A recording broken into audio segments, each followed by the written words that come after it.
Hello everyone, welcome to students unique academy. हम आपके लिए लेकर आए हैं मोस्ट इम्पॉर्टेंट क्वेश्चंस जो हमारे पैट के एग्जाम्स के लिए रामबाण साबित होंगे। ये हमारे स्टैटिक जीके के हैं और आज हमने ना आपके मिक्स क्वेश्चंस लिए हैं, यानी कि आपके हिंदी और आपकी स्टैटिक जीके और करंट अफेयर साथ में ही कवर होगी। और ये हमारा प्रैक्टिस सेट बनने, अगर आपको पसंद आई तो हम इसे कंटिन्यू रखें, ठीक है। सो हम पहले क्वेश्चन की तरफ बढ़ते हैं। हमारा मोस्ट इम्पोर्टेंट हमारा पहला क्वेश्चन कह रहा है कि देश में सर्वाधिक हल्दी का उत्पादन कहाँ किया जाता है, यानी कि जो हमारा भारत देश में 28 राज्य हैं उसमें से वो कौन सा राज्य है जहाँ सबसे ज़्यादा हल्दी का उत्पादन किया जाता है।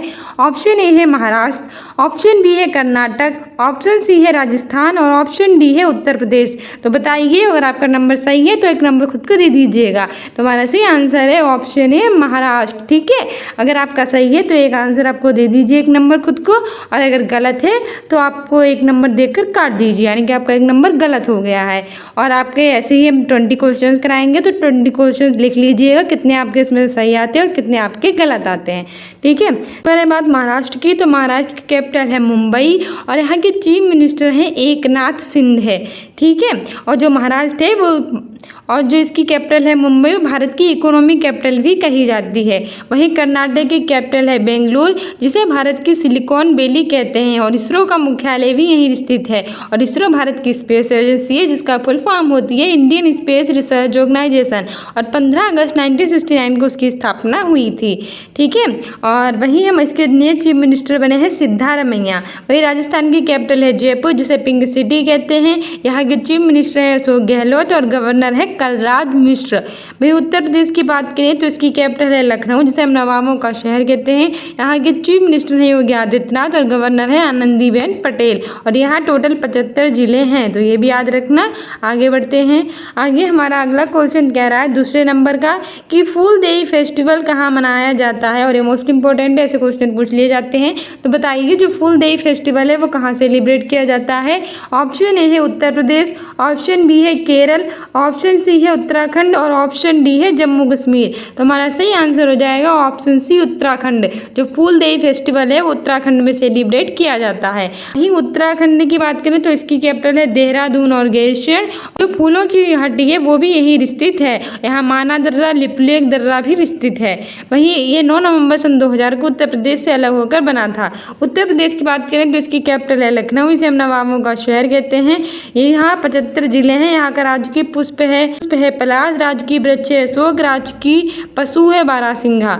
केरल की बात करें तो उसकी कैपिटल है तिरुवनंतपुरम। यहाँ के चीफ मिनिस्टर है पिनराई विजयन और कथकली और मोहिनी अट्टम यहाँ का शास्त्रीय नृत्य है।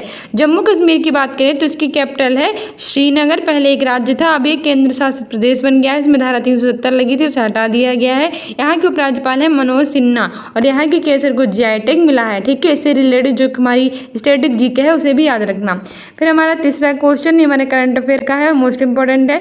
वैसे हम सुबह 10 बजे अपनी करंट अफेयर की क्लास भी कराते हैं और हमने इसकी ऑलरेडी प्लेलिस्ट बना रखी है जो आपके पेट के एग्जाम में एकदम रामबाण साबित होगी। तो आप प्लेलिस्ट में जाकर सारे वीडियोस देख लीजिएगा, ठीक है। हमारा तीसरा क्वेश्चन कह रहा है कि हाल ही में भारत के बाहर डॉक्टर भीमराव अंबेडकर की सबसे बड़ी प्रतिमा का अनावरण कहाँ किया जाएगा। ऑप्शन ए है रसिया, ऑप्शन बी है अमेरिका, ऑप्शन सी है चाइना और ऑप्शन डी है इंडोनेशिया। तो बताइए हमारे जो डॉक्टर भीमराव अंबेडकर जी थे उनकी सबसे बड़ी प्रतिमा का अनावरण हमारे देश से बाहर कर दिया गया है। तो कहाँ किया गया है। तो ऑप्शन बी सही हो जाएगा, अमेरिका में किया गया है, ठीक है। वहीं अमेरिका की बात करें तो इसकी कैपिटल है वॉशिंगटन डीसी। यहाँ के राष्ट्रपति हैं जो बाइडेन। और हमारे यहाँ 26 जनवरी यानी गणतंत्र दिवस में जो मुख्य अतिथि रहेंगे 2024 में, वे अमेरिका के राष्ट्रपति जो बाइडेन ही रहेंगे, ठीक है। और ये मोस्ट इंपॉर्टेंट करंट अफेयर का क्वेश्चन है जो 1 साल तक हमारे स्टैटिक जीके और करंट अफेयर में पूछा जाएगा। वहीं यहाँ की स्पेस एजेंसी है नासा। रूस की बात करें तो इसकी कैपिटल है रॉस्को और यहाँ की स्पेस एजेंसी है रॉसकॉस्मोस और यहाँ के राष्ट्रपति हैं व्लादिमीर पुतिन। चीन की बात करें तो इसकी कैपिटल है बीजिंग, एजेंसी है रेनमिनवी और युवान, ठीक है। डॉक्टर भीमराव अंबेडकर की बात करें तो इन्होंने आर्टिकल 32 को भारतीय संविधान की आत्मा कहा था और इन्हें संविधान सभा का जनक कहा जाता है। ये ड्राफ्टिंग कमेटी के भी अध्यक्ष थे। रिलेटेड एक मोस्ट इंपोर्टेंट करंट अफेयर बनता है कि रिसेंटली इनकी जो जयंती होती है 14 अप्रैल को, उस पर समानता दिवस मनाने की घोषणा हमारे भारत के तमिलनाडु गवर्नमेंट ने की है, ठीक है, याद रखना। आगे बढ़ते हैं। आगे हमारा चौथा क्वेश्चन कह रहा है कि सिक्किम को पूर्ण राज्य का दर्जा कब दिया गया बताइए। जो सिक्किम है उसे पूर्ण राज्य का दर्जा कब दिया गया? ऑप्शन ए है 1974, ऑप्शन बी है 1975, ऑप्शन सी है 1976 और ऑप्शन डी है 1977। जैसा आप जानते हैं कि जो सिक्किम था पहले एक राष्ट्र था, लेकिन इसने भारत में शामिल होने की बात कही जब चाइना ने तिब्बत को हासिल कर लिया था, तो ये डर गया था। तो भारत ने कहा कि आ जाओ, हम तुम्हें अपने में शामिल कर लेंगे। तो पहले ये शामिल हुआ एक शहर राज्य के रूप में, फिर ये पूर्ण राज्य के रूप में बन गया। तो ये पूछ रहा है कि पूर्ण राज्य कब बना था? तो हमारा सही आंसर हो जाएगा ऑप्शन बी 1975। ठीक है, 1974 में एक शहर राज्य बना था और 1975 में पूर्ण राज्य बन गया था सिक्किम भारत का। और कब बना था? 36वें संविधान संशोधन के द्वारा बना था, ये भी याद रखना। सबसे पहले हुआ था 35वां संविधान संशोधन 1974 को, जिसमें से शहर राज्य बनाया गया। उसके बाद 36वां संविधान संशोधन हुआ 1975 में, इसे पूर्ण राज्य का दर्जा दे दिया गया। सिक्किम की बात करें तो इसकी कैपिटल है गंगटोक और यहाँ के चीफ मिनिस्टर है पवन कुमार चमलिंग। ठीक है, और सिक्किम में है कंचनजंगा राष्ट्रीय उद्यान। आगे बढ़ते हैं। आगे हमारा अगला 5वें नंबर का क्वेश्चन कह रहा है, ये हमारे हिंदी है। हमने current affair, Hindi, static GK तीनों को एक साथ कवर किया, जिससे आपकी फास्ट एक साथ रिविजन हो सके। हमारा 5वां क्वेश्चन कह रहा है कि त्याग पत्र के लेखक कौन है? ऑप्शन ए है आचार्य रामचंद्र शुक्ल, ऑप्शन बी है जैनेन्द्र कुमार, ऑप्शन सी है जयशंकर प्रसाद और ऑप्शन डी है प्रेमचंद्र। तो त्याग पत्र की बात करें तो ये फेमस है जैनेन्द्र कुमार की रचना। ठीक है, ऑप्शन बी सही हो जाएगा। जैनेन्द्र कुमार की रचना है त्याग पत्र। वही जयशंकर प्रसाद की है आंसू, कामयानी, लहर, झरना। प्रेमचंद्र की है गोदान, गवन, निर्मला, रंगभूमि, कर्मभूमि। और आचार्य रामचंद्र शुक्ल की है मित्रता। ठीक है, ये सारी चीज़ें याद रखना। फिर हमारा 6वां क्वेश्चन कह रहा है कि राजा चेलेया समिति का संबंध किससे है? तो बताइए, जो राजा चेलेया समिति है उसका संबंध किससे है? ऑप्शन ए है गरीबी, ऑप्शन बी है कर सुधार, ऑप्शन सी है मनोरंजन और ऑप्शन डी है इनमें से कोई नहीं। तो हमारा सही आंसर हो जाता है ऑप्शन बी कर सुधार, यानी कि जो टैक्स इन्फॉर्मेंस है उसका रिलेटेड है चेलेया समिति। ऑप्शन बी सही हो जाएगा। आगे बढ़ते हैं। आगे हमारा 7वां क्वेश्चन कह रहा है कि हाल ही में भारत और बांग्लादेश के बीच कौन सी एक्सरसाइज हुई और मोस्ट इंपॉर्टेंट है? ऑप्शन ए है संप्रीति, ऑप्शन बी है वज्र प्रहार, ऑप्शन सी है स्लीनेक्स और ऑप्शन डी है सिम्बैक्स। एक्चुअली ये क्वेश्चन ना स्ट्रेटेजिक जीके और करंट अफेयर दोनों के लिए इंपॉर्टेंट है, क्योंकि अभी रिसेंटली भारत और बांग्लादेश के बीच में एक्सरसाइज हुई है एक, तो ये हमारा स्ट्रेटेजिक जीके में पूछ लिया जाएगा। और ये भी पूछ लिया जाता है कि भारत और बांग्लादेश के बीच में कौन सी एक्सरसाइज होती है, तो स्ट्रेटेजिक जीके में पूछ लेता है। तो याद रखना वो होती है संप्रीति। ठीक है, ऑप्शन ए सही हो जाएगी। भारत और बांग्लादेश के बीच में संप्रीति एक्सरसाइज होती है। वहीं भारत और अमेरिका के बीच में वज्र प्रहार, कोप इंडिया और युद्ध अभ्यास 23 होती है। स्लीनेक्स श्रीलंका और इंडिया के बीच में होती है। ऐसे मतलब श्रीलंका, आई मतलब इंडिया, स्लीनेक्स इंडिया और भारत के स्लीनेक्स श्रीलंका और इंडिया के बीच में होती है। वहीं सिम्बैक्स होती है सिंगापुर और इंडिया के बीच में। ठीक है, तो सारी एक्सरसाइज याद रखना। इसमें जो ऐसा आ रहा है इसका मतलब सिंगापुर, आई का मतलब था इंडिया, तो सिम्बैक्स एक्सरसाइज भारत और इंडिया के बीच में, स्लीनेक्स एक्सरसाइज भारत और श्रीलंका के बीच में, वज्र प्रहार, कोप इंडिया और युद्ध अभ्यास 23 भारत और अमेरिका के बीच में, और संप्रीति भारत और बांग्लादेश के बीच में, क्योंकि बगल वाले देश से हमने प्रीत लगाई थी। ठीक है, वही बांग्लादेश की बात करें तो इसकी कैपिटल है ढाका, यहाँ की करेंसी है टका, यहाँ के प्रधानमंत्री है शेख हसीना। ठीक है, आगे बढ़ते हैं। आगे हमारा अगला क्वेश्चन कह रहा है कि हाल ही में कहाँ के मनामुदई मिट्टी के बर्तन को जीआई टैग मिला है? तो जीआई टैग से भी हमने क्वेश्चन ले लिए, काफ़ी क्वेश्चन पूछे जाते हैं जीआई टैग से। तो ऑप्शन ए है तमिलनाडु, ऑप्शन बी है उत्तर प्रदेश, ऑप्शन सी है मेघालय, ऑप्शन डी है हिमाचल प्रदेश। तो कौन सा आंसर सही हो जाएगा, जल्दी से बताइए।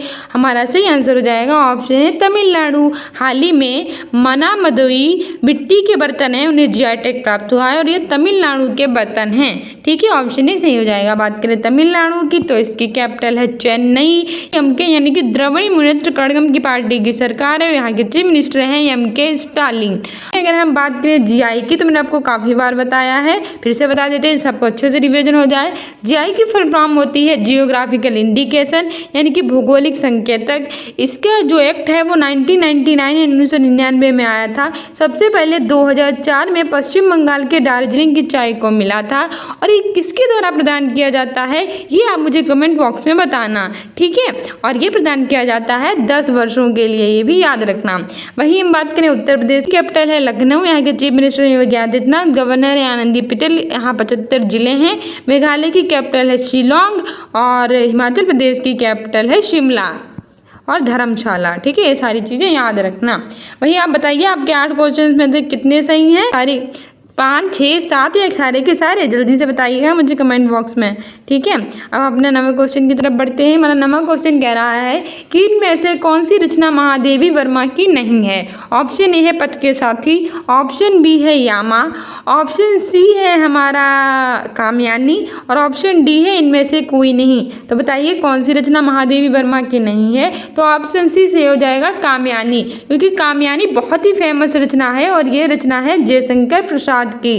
ठीक है, कामयानी जयशंकर प्रसाद की फेमस रचना है, इसीलिए हमारी नहीं होगी, इसीलिए महादेवी वर्मा की नहीं है। जबकि पथ के साथी, यामा, ये सब, निहार, रश्मि, नीरजा, संध्या गीत, दीप शिखा, ये सारी महादेवी वर्मा की हैं। ठीक है, 10वां क्वेश्चन हमारा कह रहा है कि राष्ट्रीय जल पुरस्कार 2023 किस राज्य को प्राप्त हुआ है? बताइए जो राष्ट्रीय जल पुरस्कार 2023 है वो किस राज्य को मिला है? ऑप्शन ए है उत्तर प्रदेश, ऑप्शन बी है मध्य प्रदेश, ऑप्शन सी है पंजाब और ऑप्शन डी है राजस्थान। तो हमारा सही आंसर हो जाएगा ऑप्शन बी मध्य प्रदेश। जो राष्ट्रीय जल पुरस्कार है यानी कि नेशनल वाटर अवार्ड 2023 है वो मध्य प्रदेश गवर्नमेंट को मिला है।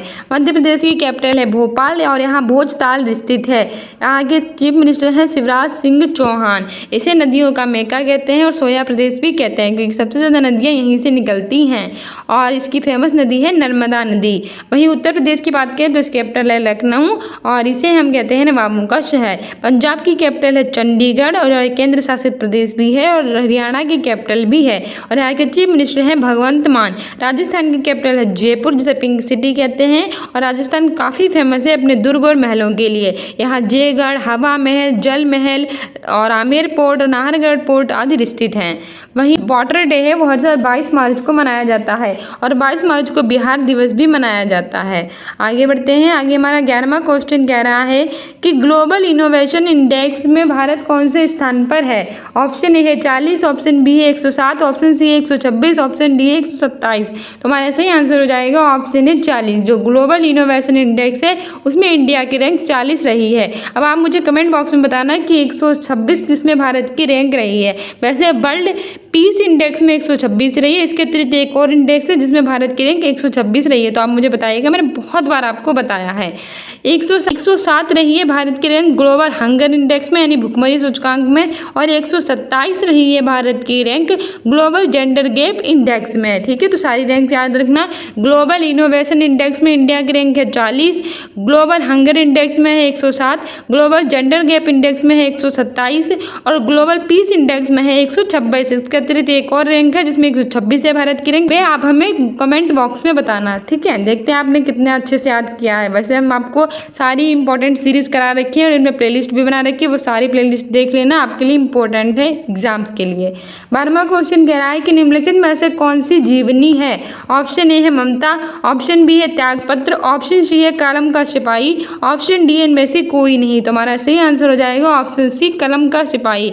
जो हमारा कलम का सिपाही है वो हमारी है जीवनी और ये अमृत राय की जीवनी है।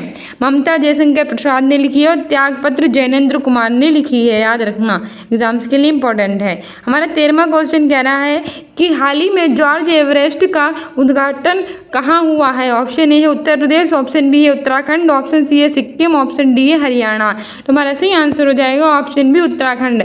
अभी रिसेंटली जॉर्ज एवरेस्ट का उद्घाटन उत्तराखंड में हुआ है।